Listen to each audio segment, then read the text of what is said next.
자, 대표적으로 자산 나눠보면 금, 주식, 뭐 달러 보유도 있겠죠. 이런 거 있었는데 매번 경제 위기 때 어떻게 됐냐, 미국 경제 대공황 때 어떤 상황이었나, IMF 때는 어땠나, 글로벌 금융위기 때는 어땠나, 이럴 때 어떤 것들이 안전자산이었나를 확인해보고, 현재도 지금 경제위기가 왔잖아요. 그때 안전한 자산을 알아보는 시간을 갖겠더라. 이게 핵심이죠. 자, 우선은 IMF 금융위기, 코스피나 코스닥, 주식은 어땠나? 어땠죠? IMF 때? 반토막이죠. 회복은 됐죠. 그 다음에 금융위기 때도 반토막이다. 회복이 됐다. 그럼 지금은 떨어지고 있어요. 지금 이 금융위기 때보다 위기가 덜하다고 생각하나요? 더하다고 생각하나요? 뭐 미중 무역전쟁 때부터 떨어지긴 했는데 일단 반토막은 아직 안 났죠. 날 수도 있다. 더 크게 날 수도 있다. 그 뒤에 회복되면 되는 거 아니에요? 그렇죠. 그 뒤에 회복되면 되죠. 그런데 여기까지 떨어진다고 칩시다. 그리고 이렇게 다시 오른다고 했을 때 여기쯤에서 사면은 나중에 다시 올라서 여기쯤에서 팔면 게이득 아니냐, 이런 생각할 수 있죠. 근데 문제는 경제 위기에서는 주식 같은 경우에는 휴지 조각이 되는 경우도 있죠. 파산한다든가 이런 경우로. 자, 그리고 내가 빚 내서 무리하게 샀다, 혹은 빚은 안 내고 샀는데 갑자기 실직을 하게 되면서 자금 운용이 원활하게 되지 않는다. 그래서 여기까지 올라가기 전에 버티지 못하고 문제가 생기게 된다. 요 떨어지는 동안에. 그래서 반대 매매가 나타나게 된다. 여기쯤에서 팔게 되면은 엄청나게 손해볼 수 있는 거죠. 자, 코스닥은 어때요? 이거 뭐예요, 이거? 닷컴버블이죠. 닷컴버블 꺼지고 나서 쭉 유지되고 있는데 보면 어떻게 됐다? 요때 생각하면 안 돼요. IMF 이후에 무지하게 올랐는데요. 이거 생각하면 안 돼요. 이거 닷컴버블이에요. 그리고 여기 지금 810에서 떨어졌다가 528. 지금까지도 거의 회복되지 않고 있죠. 금융위기 때 떨어졌던 거. 그러니까 그 전에 떨어졌던 거 이거에다가 닷컴버블 꺼지고 나서 이 시대는 돌아오지 않고, 여기도 두 번째 터졌을 때도 돌아오지 않고 있더라. 이건 장기적으로 봐도 오른다고 보기 어려운 상황이었죠. 경제 위기 때 다우지수, 경제 대공황 때, 아까 얘기했던 대공황 때 어떻게 됐냐? 대공황이 왔을 때 미국의 상황, 우리나라도 지금 미국의 경제 대공황과 비슷한 상황이 벌어질 수 있다라는 이야기들이 많이 나오고 있죠. 9분의 1 토막 났더라. 그래서 이거 극복하려고 33년부터 뉴딜 정책 들어가서 살아났죠. 산업진흥법 때문에 죽었어요? 안 죽었죠.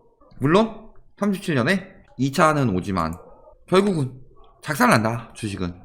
근데 지금 미국 같은 경우는 100년 전 대공황을 뛰어넘을 수도 있다라는 전망들이 나오고 있다. 자, 어느 정도일까요? 일단 실업률이 더 크다.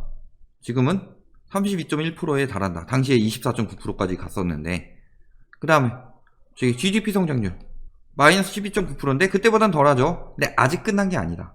주식 역시 그 당시에는 88.7%, 그리고 리먼 때는 49.3%인데 요거 34개월 16개월 동안 한 건데 지금 40일밖에 안 됐을 때도 벌써 마이너스 37%가 나왔다. 이게 6개월만 간다고 해봅시다. 6개월만 간다고 해도 얘는 넘지 않겠어요? 얘까지는 아니더라도 실업률, GDP 성장률 그 이상 되지 않겠냐, 이런 상황이죠. 결국 주식 어때요? 주식할 때예요? 지금 뭐 코스피 코스닥 오른다고 하고 있을 때 제가 떨어지기 전에 쭉 오르고 있을 때 얘기했어요. 그 유가 박살나기 전에 더블 딥 가능성 굉장히 높다고. 왜? 해결된 게 아무것도 없는데 주식만 오르고 있으니까. 이건 뭐다? 더 큰 바보를 찾는 더 큰 바보 이론으로 오르는 것일 뿐이다. 그런 상황이었다 거죠. 자, 금본위제도에서 뭐 해서 국제 금 가격, 지금 요새 대강이가 금 많이 밀고 있죠. 지금 현금은 화폐가 아니고 진짜 돈을 모아놓으려면 금 사라, 뭐 이런 얘기 많이 하고 있는데 어떻게 되냐, 지금 쭉 오르다가 뭐 오일 쇼크로 해서 떨어지기도 했고, 그러다가 여기 유로화 뭐 나오고 어쩌고 저쩌고 해서 여기서 또 2000년대 초반에 쭉 오르다가 금융위기 때 떨어졌다가 다시 오르다가, 결국은 금은 장기적으로 오른다? 달러는 어떻게 될까요? 금 아니면 달러가 요새 안전자산이라는 이야기 많이 나오죠. 달러가 떨어질 때 금은 오르고 금이 떨어질 때 달러가 오르죠. 거의 반대로 가고 있다. 그러니까 안전자산 중에 금 또는 달러, 언제 금을 사고 언제 달러를 살까요? 이때는 금융위기 때는 작살 났으니까. 그렇죠. 금값이 10% 상승하면 달러가치는 1.2% 하락하는데 금융위기 때는 달러보다는 금이다, 이런 상황이죠. 특히 금융위기 때문에 문제가 뭐냐면은 달러가 오르기 힘든 게 양적 완화를 많이 하기 때문에 돈을 찍어내서 가치를 낮춰요. 왜? 달러 가치가 너무 높으면 수출에 불리하니까. 그럼 금 사야 되는 거 아니에요? 근데 문제는 저는 금 사는 게 문제라고 그러진 않았어요. 근데 경제 위기가 요때부터 왔죠. 그래서 이때는 요때 샀으면 됐어요. 요때 사면은 뭐 그 이하로 떨어지지 않으니까 좋았죠. 근데 요때 사면 어떨까요? 요때 샀으면 올랐지만 내가 이 타이밍에 매도할 수 있는 지식을 갖추고 있느냐. 만약에 몰라가지고 이렇게 떨어지고 있는데 요때 매도 못해가지고 여기까지 떨어졌다.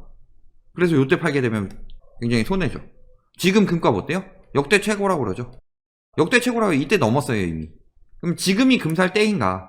경제 위기가 얼마나 갈지, 그 다음에 그게 회복되면서 금에서 돈을 빼서 주식이나 뭐 채권 이런 쪽으로 언제 돈이 유입될지 그 지식이 있냐 없냐에 따라서 금을 투자하거나 아니면 말거나를 결정해야 되겠다. 그러니까 해보시던가 아니면은 공부를 하셔야 돼요. 금값이 뭐 조금 올랐다 조금 떨어졌다 지금 하고 있는데 더 오를 가능성도 있어요. 더 오를 가능성 생각보다 높은데 그렇다고 지금 사야 되나? 올랐다가 갑자기 사람들이 와르르 몰려와서 팔면은 조금 올랐다가 뚝 떨어질 수도 있다는 거죠. 자, 채권은 어떨까요? 이거 채권 수익률이죠. 국채 금리 쭉 떨어지죠. 채권 수익률이 떨어지는 경우는 두 가지가 있어요. 금리가 떨어지거나 아니면 가격이 올라가거나.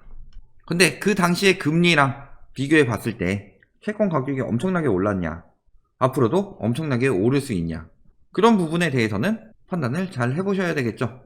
금리가 지금 같은 경우에는 채권으로 좀 몰리는 경향이 있긴 하죠.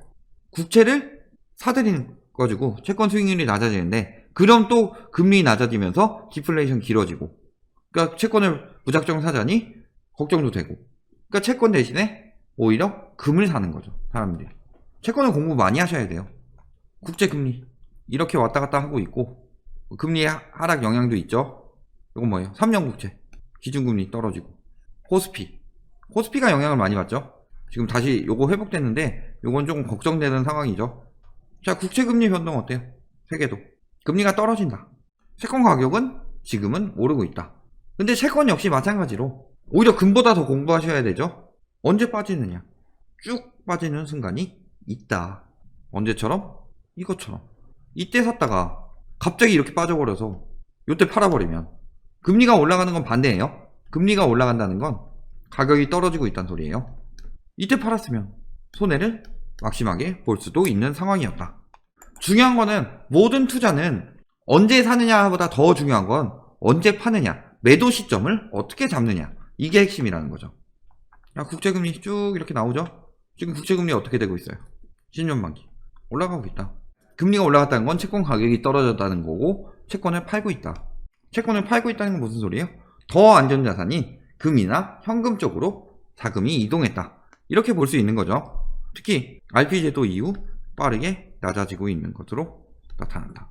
지금 국채에서 빼서 금으로 안전자산으로 이동하고 있다고 볼 수도 있는데 또 한 가지는 그것도 있어요. 동학개미, 주식 사는 거. 지금 저평가됐다고 생각하고. 자, 그러면 서울 아파트 매매 가격 지수는 어떤가? IMF에 왔을 때 32.9에서 26.9로 떨어졌다. 18% 하락이다. 얼마 생각보다 안 떨어지는데요? 자, 제가 늘 얘기하지만 이 지표 보는 거는 뭐가 문제다? 거래량이 감소하기 때문에 실제 가격보다 지표가 덜 떨어진다. 기억하시는 게 좋다고 말씀드렸습니다. 이거 뭐예요? IMF 때 워낙 급격하게 온 거지만 우리나라만 와서 살아날 수 있었지만 이번 때 뭐예요? 하이먼 미스키 그대로 나온다. 여기서 여기까지.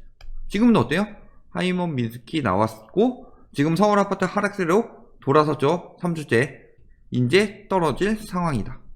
지금 이 당시에 요거밖에 안 떨어진 것 같지만 강남에서 반토막 나는 아파트들도 많고 30%는 기본으로 빠진 아파트들 많고 굉장히 많더라. 거품 많이 낀 데일수록 결국엔 다시 오르는 거 아니야?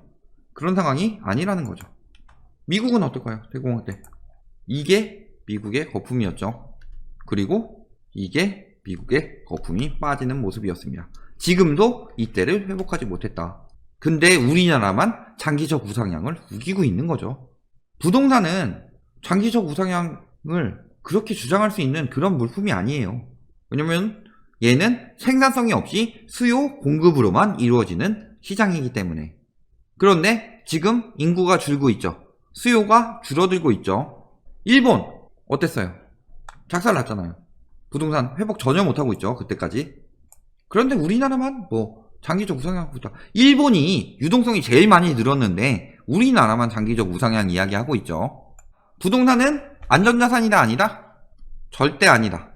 아까 이야기했듯이 생산성 없이 유동성, 수요 공급으로만 형성되는 시장인데 유동성 지금 엄청나게 줄었다고 이야기했어요. 금리 인하로 유동성이 늘어나는 게 아니라 안 돌아서 하는 거고 그 상황에서 유동성이 증가하고 있냐? 아니라는 거죠. 수요 줄어들고 있죠. 공급 그래도 늘고 있죠. 거기다 가장 큰 문제는 뭐다? 환금성. 제일 중요한 건 사는 시점이 아니라 얼마에 파느냐가 핵심이다. 만약 이걸 부동산으로 투자로 본다 하더라도 황금성이 떨어지는데 경제 위기가 와서 사람들의 유동성이 떨어지면 매수 심리는 더욱 저하되는데 어떻게 황금하겠냐는 거예요. 그러니까 작년부터 사지 말라고 그런 거예요. 물론 이익 본 사람들이 있겠죠. 근데 대부분 작년에 산 사람들이 그 가격 오르고 나서 차익 실현을 했느냐? 택도 없는 소리죠. 자, 비트코인 어때요? 요거는 그냥 오로지 유동성이죠. 더 심하죠. 비트코인 뭐예요? 이거 가상화폐의 기능을 하고 있어요. 차라리 버페이나 카카오페이 얘네들은 돈처럼 쓸 수 있죠. 진짜 얘네들이 가상화폐지 무슨 이게 비트코인이 가상화폐예요. 그냥 투기하기 위한 물품 중 하나일 뿐이지. 이거 아무것도 없다. 그냥 사람들이 몰리면 오르는 거고 사람들이 안 몰리면 떨어지는 거다. 경제 위기 때 일시적으로 그냥 저평가됐다 생각해가지고 들어가는 것도 있지만 얘 생산성이 있어요? 전혀 없죠. 차라리 주식을 하는 게 낫겠다. 비트코인을 하는 것보다. 비트코인 버블이 닷컴 버블이랑 똑같잖아요. 인터넷이 엄청나게 발전을 할 것이다 라고 생각하고 엄청나게 자금이 유입됐었지만 실질적으로 그렇게 되지 않았으니까 쭉 빠진 것처럼 비트코인은 더 아니죠. 더 생산성도 없죠. 아무것도 아니다 저건. 하지 마세요. 비트코인은. 어때요? 지금 2017년에 쭉 올랐다가 떨어졌다가 뭐 미중 무역전쟁 터지면서 자금 뭐 이쪽으로도 쏠렸죠. 여기다가 또 2월에 뭐 또 올랐다가 또 떨어졌다가 지금 또 뭐 생겨서 올랐다가 이게 뭐예요 이게? 안전자산이에요? 네버죠 네버. 절대 아니다. 자, 안전자산 뭐예요 그래서? 아니 그러면은 아까 뭐 금도 사지 말라고 그래. 금도 위험하니까 지식 갖춰서 사라 그래. 주식 위험하다 그래. 부동산 위험하다 그래. 비트코인 위험하다 그래. 달러도 위험하다 그래. 뭐 사야 돼요? 안전자산. 가장 안전자산은 뭐다? 자, 저희 탈무드를 한번 봅시다. 많은 사람이 배를 타고 여행을 가는데 한 무리의 사람들이 자신의 재산을 자랑하려고 했는데 부자들끼리 하다가 라삐에게 재산이 얼마나 되냐고 물어보자 내가 가장 큰 부자라고 생각한다. 보여드릴 수 없다. 비웃었다. 금문보자 약탈됐다. 이거 혹시 내용 아시는 분? 가장 큰 자산은 뭐라 그래요? 가장 큰 자산은 지식이다. 지식, 지혜. 지식이 있으면은 그거 들어가서 살아남으실 수 있다. 내가 매도 시점은 잘 안다. 들어가세요. 안 말려요. 그리고 주식 전체적으로 보면 또 떨어질 수 있지만 뭐 언제쯤 오를 것이다. 예측 가능하고 아니면 지금 떨어질 것이니까 뭐 인버스를 하든가 뭐 그런 게 가능한 사람이다. 사실 저는 인버스는 좋아하지 않아요. 왜냐면 그것도 투기의 일종이기 때문에. 그런 주식에 대한 지식이 있다. 들어가세요. 단 부동산은 제가 지식이 있으니까 말씀드리지만 부동산은 안 된다. 위험자산이다. 그리고 그런 지식이 없으면은 무리하지 마라. 현금 가져라. 욕심 부리지 마라. 가장 큰 자산은 지식이다. 지금 경제 위기에서 가장 안전한 자산은 내가 알고서 저기 금이든 달러든 주식이든 할 수 있으면 하세요. 근데 지식도 없는 상황에서 들어가는 거는 무모한 짓이다. 이거를 알려드리고 싶었던 내용입니다. 결론. 안전자산은 지식이다. 즉 욕심으로 지식이 없는 상황에서 남의 말만 믿고 들어가지 마라. 그럼 제가 지식이 없는데요? 지식이 없으면 현금 보유해라. 경제 위기 때는 지키는 것이 버는 것이다. 이렇게 말씀드리겠습니다.